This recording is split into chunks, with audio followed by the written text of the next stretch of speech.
হাসপাতালে চিকিৎসাধীন ধর্ষণের শিকার পাক প্রতিবন্ধী গৃহবধূ, চোখে মুখে আতঙ্কের ছাপ।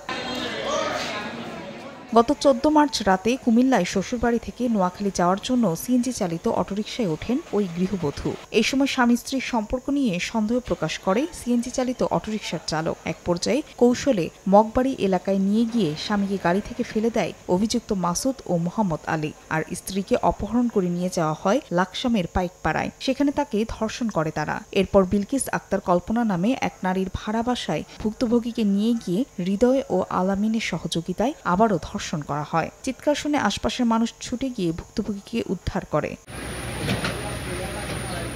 এ ঘটনায় পরদিন লাকসাম থানায় 5 জনের বিরুদ্ধে মামলা করেন ভুক্তভোগীর মা। রোববার সকাল থেকে রাত পর্যন্ত লাকসামের বিভিন্ন এলাকায় অভিযান চালিয়ে গ্রেফতার করা হয় অভিযুক্তদের। খবর পেয়ে থানার সামনে ভিড় করেন বিক্ষুব্ধ জনতা। পরে তাদের বুঝিয়ে ফেরত পাঠায় সেনাবাহিনী ও পুলিশ।